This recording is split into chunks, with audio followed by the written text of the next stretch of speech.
last night, Lucas Reze Ramon with 4 points, but your guy, Peekaboo. Marco Casper, 10 points in the last 11 games. Yeah, 10 points. Kid had a baller-ass rebound of a goal. Yeah, he did. He's got 4 points in his last 2. Like, the kid's been playing well, man. He's obviously gotten bumped up to that first line, and you're seeing it impact his game. He's playing a lot more free. He's using his instincts. He's using his big body to fight for pucks, to get ugly, gritty goals like the one he had last night, and that's important.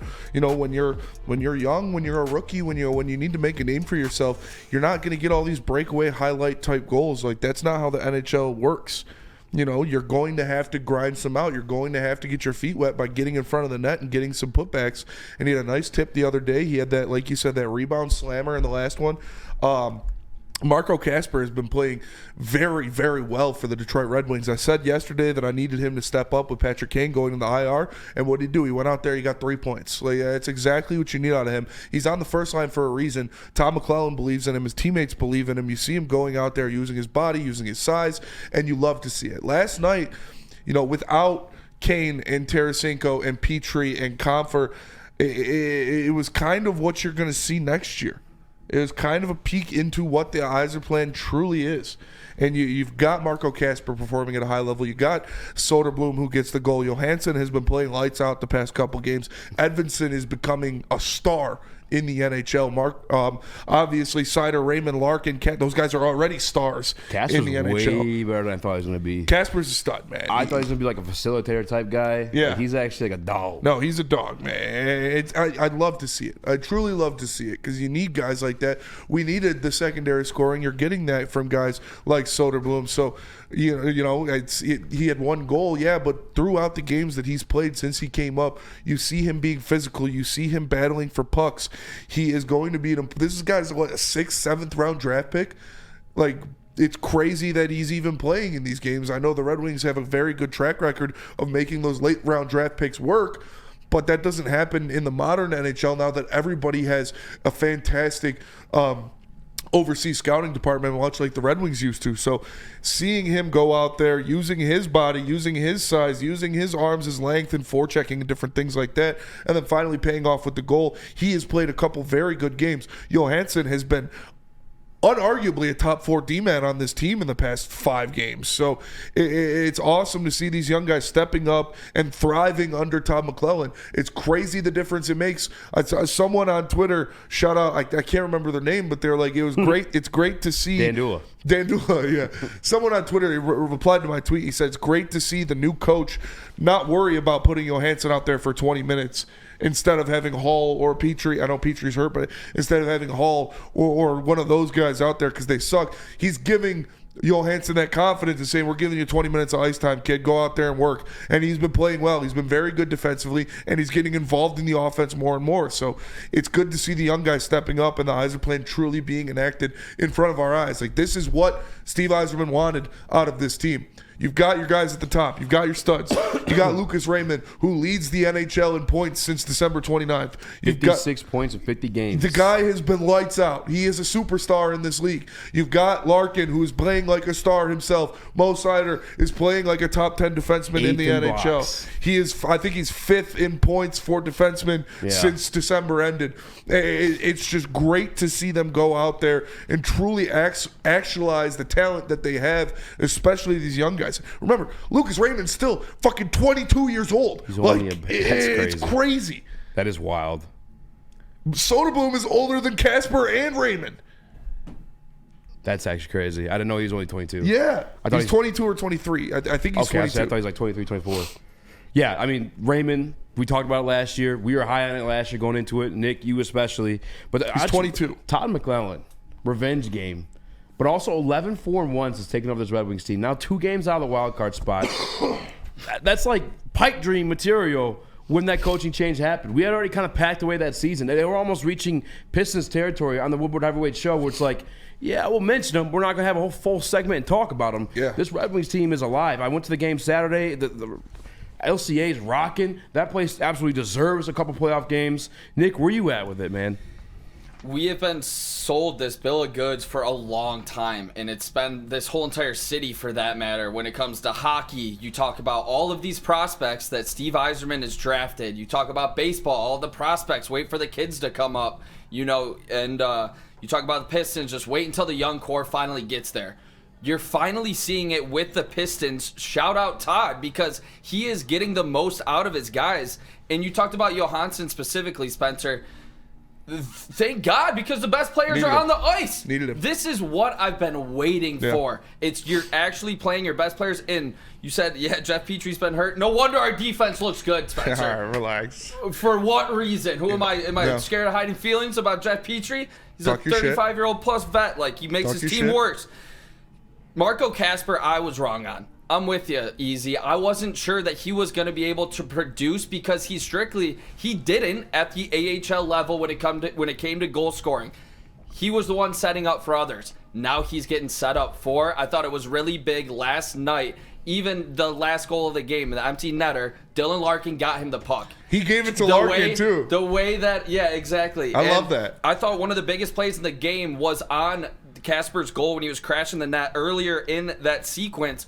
Razor completely blocking out a guy on the Kings, getting to the net so he had time to get that block opportunity after the goalie got it. Kasper really looking good. I'm impressed so much with this Red Wing team right now, and they're fun to watch again. They're fun to watch. Yeah. Like, the beginning of the year sucked. It was brutal. And we're fighting back in a super competitive division. Yeah, the East is insane, and especially the Metropolitan. And you look at what I am talking about with, you know, months ago. I know it's hindsight now, but when I had my rant about Derek Lalonde, some people didn't like it. I got some backlash on that. It was mostly about his nose. It was kind of the team gave up on him. I had people in my comments on YouTube say, this guy doesn't know what he's talking about. Take off that jersey if you're going to talk about this team like that. Those guys Fuck you, buddy. Yeah. This team gave up on Derek Lalonde. He couldn't coach him. You bring in a guy with NHL pedigree, with NHL experience, who's been a damn good coach, and you bring him in here and look at what happens. He's not scared to put guys. He's not scared to move Kasper up to the first line. He's not scared to put Johansson on the ice for 20 minutes. And those are important moves. And on top of that, dude, the guys, like, you love what you're seeing out of Kasper. You love what you're seeing out of Johansson. Wait until ASP gets up here. Wait until Danielson gets up here. Look at Buchnechkov and what that kid's doing. Shit. Ooh, nice pronunciation. Look at what Lombardi's doing. Look at what these kids, man. They're the ones we have up outside of Edvinson and Sider and Raymond. Like, Kasper and Johansson aren't our best like Danielson and ASP are better prospects than Kasper and Johansson. So this team is ready to pop. And Steve Yzerman has been brewing this up, and he finally got a coach in here that will bring the best out of his players. And we're seeing it on the ice. I believe McClellan comped Raymond as Zetterberg. Yeah. You see that? Yeah. That's kind of crazy. The Lucas Raymond, we saw it last year. You saw the signs of it last year. He took over in the second half, and he was more physical. You saw him winning puck battles in the corner, using his body to... And that's one thing Henrik Zetterberg did better than almost anybody I've seen play hockey. His control over the puck. Henrik Zetterberg was not this big, intimidating force, but the way he could fend off defenders, fend off guys, keep the puck alive, have his stick out there with the puck on it with one hand was extremely impressive. And Lucas Raymond, he's not that level yet because, like I said, Z was one of the best at doing that.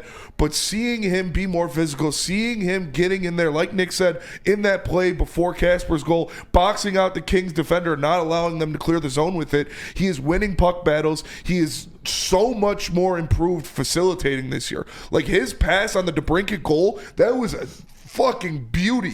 He is one of the most dangerous players in the NHL on the power play. Think about that. Not on his team, not in his division. Lucas Raymond is one of the most dangerous players in the NHL on the power play, and you love to see it. You know what McClellan kind of reminds me of, and just a hockey version of it. And obviously, we haven't seen Aaron Glenn's story play out, but like I saw Reggie Wayne come out and show some love. When we hired McClellan, so many former players came out and showed love for him. He's respected, man. 16 years in the league, and he wins everywhere he goes. There's a reason he is the best coach in the history of the San Jose Sharks.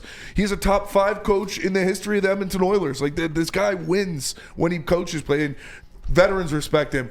Young players will listen to him because they know who he is and they've heard of what he's done. He reaches the bag and pull out those stories. Hey, you remind me of Zetterberg. Yeah. You know, fucking champion. Like, You know, I've won a championship in Detroit. I know what it takes to win a Stanley Cup in Detroit. He could say that to these guys. And we talked about some of these players having to become superstars. Lucas Raymond has 100% done that. He's on pace for 92 points this season, would have ranked 15th in the league last year. That as a 22-year-old in the NHL that's making $8 million.